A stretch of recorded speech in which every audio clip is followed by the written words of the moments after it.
जो आज के समय में औरत है या आदमी है, कोई भी है, एक्स वाई जेड, उस पर अगर कोई परेशानी आई है, दुख आई है, तकलीफ आई है, तो उसका क्या कारण है? कभी सोचा है आपने? मैं अपने विचार अगर आपसे शेयर करूं तो मेरे अकॉर्डिंग जो एक इंसान पर अत्याचार होते हैं उसका कारण वो खुद होता है, चाहे उसमें वो औरत हो चाहे उसमें आदमी हो। आज के टाइम में तो ना तो औरत कोई कम है जो आदमी की जान खा के रखती है, ना ही कोई आदमी कम है जो औरत को बिल्कुल परेशान करके रख देता है, मरने पे मजबूर कर देता है। तो तालियां दोनों हाथ से बजती हैं। कोई ये नहीं है कि एक का कसूर है या दूसरे का नहीं है।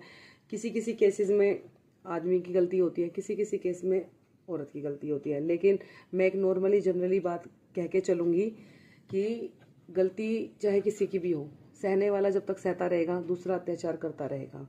जब तक आप अपने लिए खुद के लिए आवाज़ नहीं उठाएंगे, अपने लिए खुद नहीं लड़ेंगे, तब तक कोई आपको आकर सहारा नहीं देगा। ये रियलिटी है, ये सच्चाई है।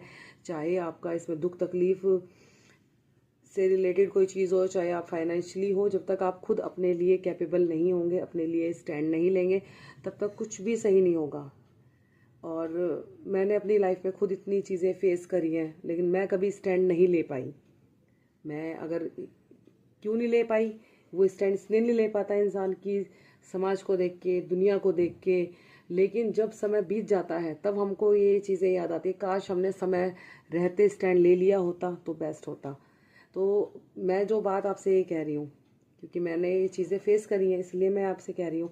अब आप कहोगे कि खुद ने तो स्टैंड लिया नहीं, हमको क्या सिखा रही है, हमको क्या समझा रही है। अरे भैया, जो गलतियाँ मैंने अपनी लाइफ में की हैं वो गलतियाँ कोई और ना करे।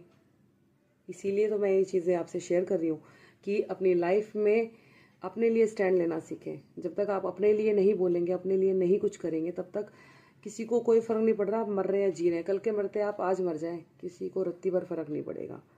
सब अपनी लाइफ में मस्त रहेंगे, सब अपनी लाइफ में आगे बढ़ जाएंगे। पति को पत्नी मिल जाती है, पत्नी को पति मिल जाते हैं, जो जिनको मिल जाते हैं। कुछ ऐसे भी हैं जो पति ने चाहे कितने अत्याचार करे लेकिन फिर भी उनकी उसमें रहती हैं कि हाँ भाई चलो कोई नहीं, जैसा था ठीक था, जब एक से सुख ना मिला तो दूसरे से क्या मिले। तो एक थॉट प्रोसेस ये भी होता है। लेकिन 100 बात की एक बात है, जब तक आप सहोगे तब तक आपको लोग आपको परेशान करते रहेंगे। इसीलिए अपनी लाइफ को अगर इम्प्रूव करना है और कुछ 2-4 दिन जो मिले ज़िंदगी के चैन से सुख से जीने हैं, तो अपने लिए स्टैंड लेना सीखें, अपने लिए बोलना सीखें। अगर चुपचाप सब कुछ सहते रहोगे तो लोग आपको उतना ही दबाते जाएंगे। इसीलिए अपने हक के लिए खुद ही लड़ना पड़ता है और अपने लिए बोलना पड़ता है।